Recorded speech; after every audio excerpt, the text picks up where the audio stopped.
तो गोपी क्रोध करती, परंतु फिर भी लाला नहीं मानते। प्रभु के इस अवतार को पूर्ण अवतार कहा गया, क्योंकि इस अवतार में उन्होंने हर क्रिया को पूर्ण किया है। जैसा कि पहले निवेदन था कि भगवान जब श्री राम के रूप में आए तो मर्यादा पुरुषोत्तम कहलाए, क्योंकि वे एक मर्यादा में सीमित थे। परंतु इस अवतार में उन्होंने कईयों का उद्धार किया, भक्तों के साथ लीलाएं की। अनेक तरह की लीलाओं का वर्णन श्रीमद् भागवत महापुराण में किया गया है। सुखदेव महाराज जी बता रहे हैं आज परीक्षित को कि भगवान श्री कृष्ण ने माखन चोरी लीला की। घर में जब मैया ने लाला को पकड़ लिया, जहां पर मैया को क्रोध आना चाहिए वहीं पर लाला पर प्रसन्न हो रही है कि मेरा लाला कैसी कैसी क्रियाएं कर रहा है। उसके पश्चात लाला ने सोचा कि चलो अब हम गोपियों के घर चलते हैं और चोरी करते हैं। जहां कहीं देखा कि गोपी घर में नहीं है, घर के किवाड़ खुले हैं, तो उस घर में चले जाते, मटकियां देखते और उसमें माखन था वो सारा खा जाते। पहले अपने ग्वाल बालों को खिलाते, फिर स्वयं उस माखन को पा लेते। और जब कभी कोई गोपी उन्हें पकड़ लेती तो कैसे न कैसे बहाने बनाकर वहां से चले जाते। गोपियां बहुत परेशान हुई। ऊपर से तो लाला से कह रही है कि लाला उधम मत किया करो, तुम माखन मत चुराया करो, और भीतर से कहती है कि लाला रोज आया करो, रोज मेरे घर आया करो और इसी प्रकार माखन को पा लिया करो। जिस किसी दिन लाला के दर्शन नहीं होते तो बहाना बना बना कर सभी गोपियां नंद महल पहुंच जाती और लाला के दर्शन कर लेती। इसी प्रकार अनेक गोपियों के घर भगवान श्री कृष्ण ने माखन चोरी लीला की। एक दिन भगवान श्री कृष्ण किसी गोपी के घर अपने ग्वाल बालों के साथ पहुंचे माखन चोरी करने। देखा कि किवाड़ खुले हैं, घर पे गोपी नहीं है। भीतर प्रवेश किया, मटकी को उतारा और सभी ग्वाल बालों से कहा कि चलो पहले तुम माखन को पालो, तब तक मैं देखता हूँ कोई गोपी तो नहीं आ रही। सब ग्वाल बालों माखन को पाना प्रारंभ कर दिया। सभी ने जब पा लिया तो कृष्ण से कहा कि लाला आजा, अब तू माखन को पा ले और हम ध्यान रखते हैं। तो उसी समय जैसे ही कृष्ण माखन को खाने लगे, आराम से मटकी को पकड़ा और इधर से ग्वाल वाले नजर रखे हुए थे। दूर से देखा कि गोपी चली आ रही है तो वहीं से सब ग्वाल बाल भाग गए। कृष्ण को कहना भूल गए कि लाला गोपी आ रही है, तू भी यहाँ से चल। वे स्वयं ही वहां से चले गए और लाला वहीं पर माखन पा रहे थे। अब गोपी जिसका नाम था प्रभावती अब घर में प्रवेश की तो देखा सामने लाला बैठा है और माखन को पा रहा है। उसी समय गोपी भीतर से तो प्रसन्न है कि लाला मेरे घर आए हैं, परंतु ऊपर से अब लाला जब बैठे थे तो उसके कान को पकड़कर खड़ा किया और लाला से कहा कि देख आज तू चोरी करते पकड़ा गया, चल तुझे तेरी मैया के पास लेकर जाती हूँ। तेरी मैया से कहती हूँ कि देख तेरा लाला चोरी करता है। अब लाला ने देखा कि गोपी ने मुझे पकड़ लिया।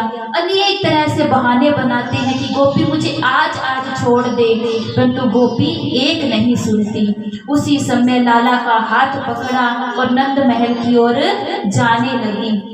और जाते जाते अब लाला विचार कर रही है कि आज मैया ने मुझे पकड़ लिया तो मैया मुझे नहीं छोड़ेगी। वो कहेगी कि तुझे घर में माखन नहीं मिलता जो तू हर घर में जाके माखन की चोरी करता है।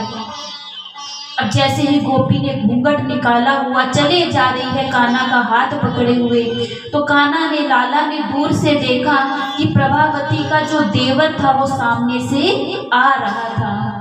अब देखा कि प्रभावती का देवर आ रहा है और लाला को पता है कि उसे भोजन करने का बहुत शौक है। तभी मन में विचार किया और जैसे ही उसका देवर पास में आया तो उसने इशारों से पूछा कि लाला तू कहाँ जा रहा है। तो तो लाला ने कहा क्या करूं भाई, ये गोपी मुझे अपने घर ले जा रही है कि चल तुझे भोजन कराती हूँ। अब देवर के मुंह में पानी आ गया कि मुझे भी भोजन करना है, लगता है स्वादिष्ट भोजन व्यंजन पका हुआ है। तो लाला धीरे से पूछते हैं तुझे भोजन करना है? तो वो कहता है कि हाँ मुझे ले चल। तो लाला कहते हैं मुझे तो भूख नहीं है, चल ऐसे कर तू गोपी के साथ चला जा। परंतु गोपी ने तो हाथ पकड़ा हुआ, अब हाथ को छुड़ाए कैसे। तभी गोपी से कहते हैं कि देख गोपी, माना कि मैंने माखन चुराया है, परंतु देख तूने मेरा हाथ कितने कसकर पकड़ा हुआ है, मेरे हाथ में पीड़ा हो रही है, मेरा हाथ तू छोड़ दे। अब गोपी विचार करती है कि चलो ठीक है, तूने माखन चुराया है, तेरी मैया के पास तुझे ले जा रही हूँ, पर लगता तुझे पीड़ा हो रही है, चल तेरा दूसरा हाथ मुझे पकड़ा दे। अब गोपी ने घूंघट किया तो उसे समझ नहीं आया। उसी समय लाला ने अपना हाथ तो छुड़वा लिया और उसके देवर का हाथ उन्हें पकड़ा दिया। बोले कृष्ण कन्हैया लाल की जय हो। बहुत ही नटखट स्वभाव के थे। अब लाला तो वहां से चले गए। अब गोपी को आभास नहीं है कि उसने हाथ किसका पकड़ा हुआ है। उसी समय लाला को लेकर नंद महल पहुंची।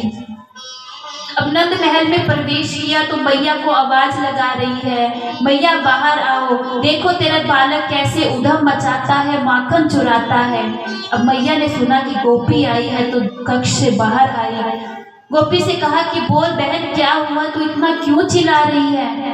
तो गोपी कहती है कि देख तेरे लाला को आज मैं रंगे हाथों पकड़ कर लाई हूँ, ये मेरे घर में माखन खा रहा था। अब मैया ने देखा कि ये तो मेरा लाला है ही नहीं, तो प्रभावती से कहती है कि पहले मुड़कर तो देख तूने किसको पकड़ा है। तो गोपी ने जैसे ही घूंघट उठाया तो देखा कि अपने देवर का ही हाथ पकड़े हुए हैं। अब जैसे ही हाथ देखा तो हाथ छोड़ दिया।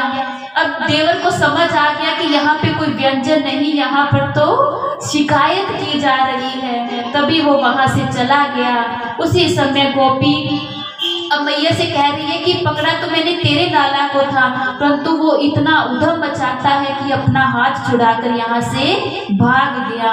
मैया कहती है कि ना बहन, मेरे लाला क्यों माखन चुराएगा, उसे मैं रोज इतना माखन देती हूँ कि उसे आवश्यकता ही ना पड़े। तू झूठ बोल रही है, मेरे लाला को बदनाम कर रही है।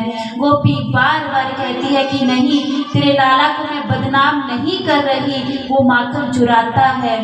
तो उसी समय अब मैया ने गोपी को कहा कि तू जा तेरे घर, अगर कभी सच में मेरा लाला को लेकर आई तभी मैं विश्वास करूंगी। बोले कृष्ण कन्हैया लाल की जय हो। इसी प्रकार नित्य प्रतिदिन पहले गलियों में अपने ग्वाल बालों के साथ घूमा करते कि देखें कि कौन सी गोपी घर पर है और कौन सी नहीं है। उसके पश्चात अपने ग्वाल बालों को साथ में लेकर नित्य प्रतिदिन लीला करते और जिस दिन कभी नहीं जाते तो गोपियां इंतजार करती कि आज लाला कहाँ चला गया, आज मेरे घर नहीं आया। और देखिए यहाँ पर जो गोपियां हैं, जो ब्रजवासी है, जितनी गोपियां हैं वे सब कौन थी जिनके साथ प्रभु ने इतनी लीलाएं की। जब भगवान श्री रामचंद्र जी जब अवतार लेकर आए तो उस समय जब भगवान श्री रामचंद्र का विवाह माता सीता के साथ संपन्न हो रहा था, जिस समय मैया ने भगवान श्री राम को वरमाला पहनाई तो उस सभा में जितने ऋषि मुनि संत विराजमान थे, उस समय सभी संत ऋषि मुनियों के हृदय में आया कि काश हम सीता होते और अगर सीता होते तो राम हमारे पति होते।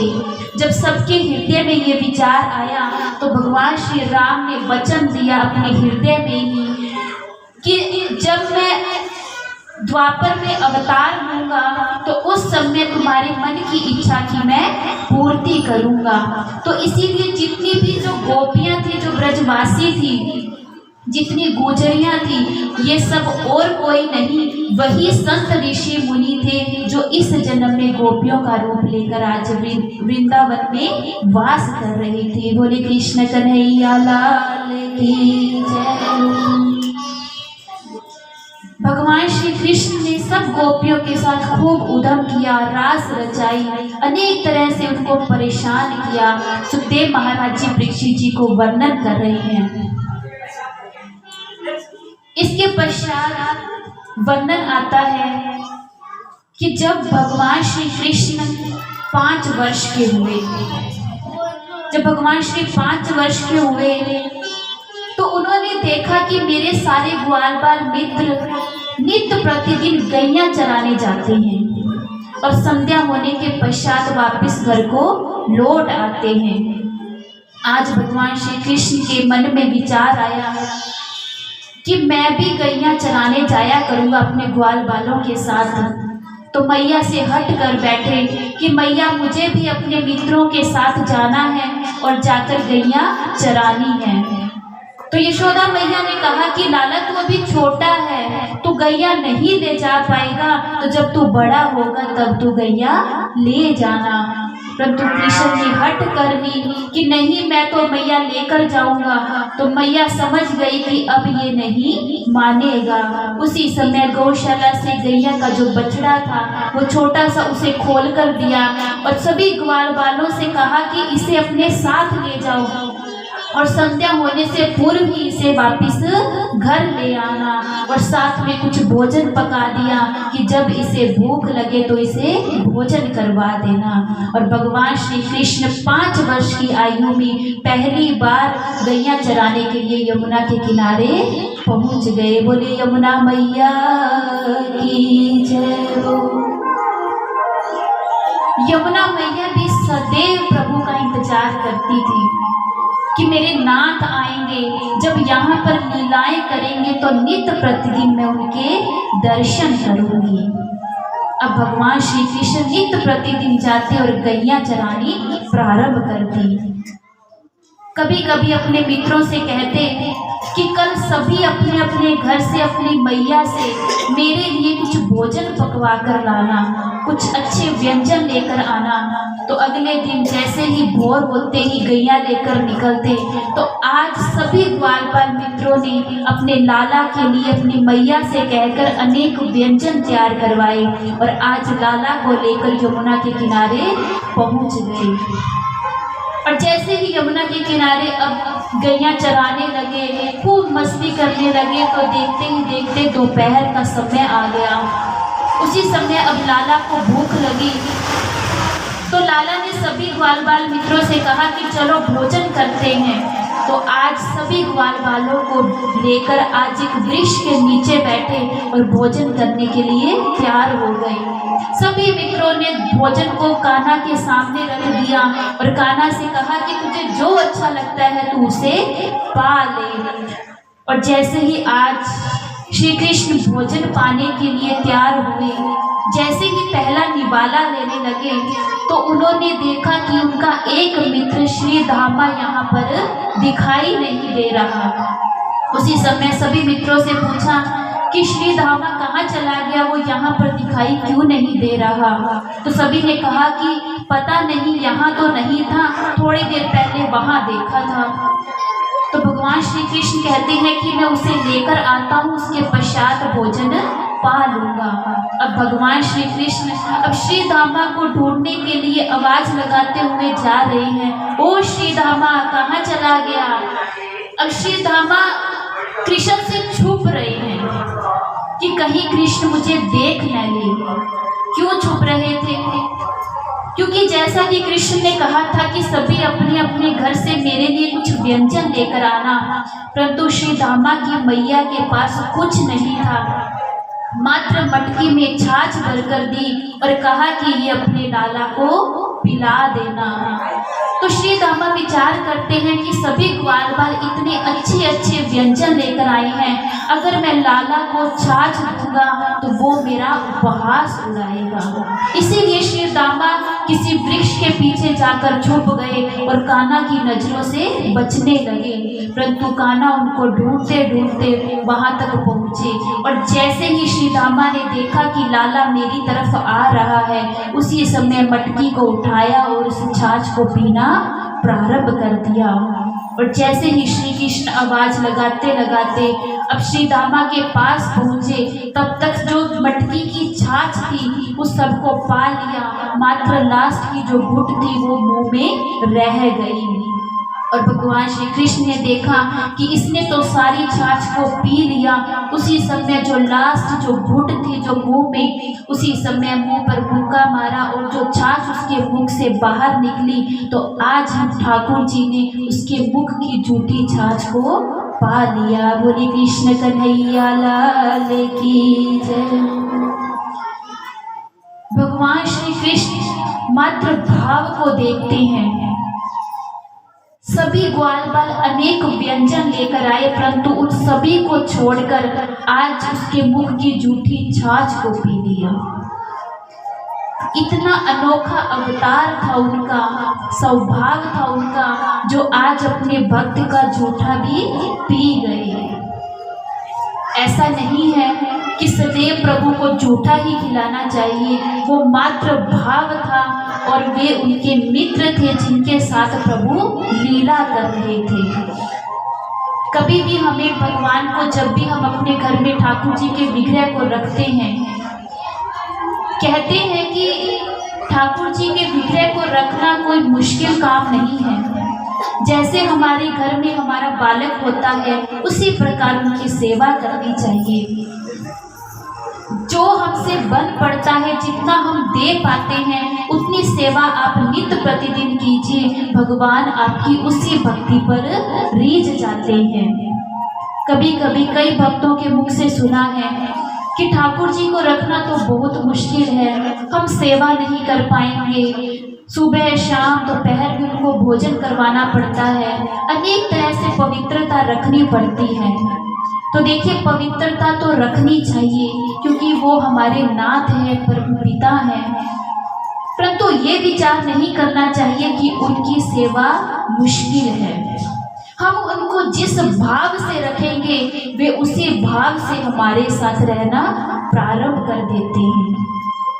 वे कभी ये विचार नहीं करते कि इसने ये व्यंजन का भोग मुझे लगाया है कि मुझे 56 भोग चाहिए, कभी विचार नहीं करते।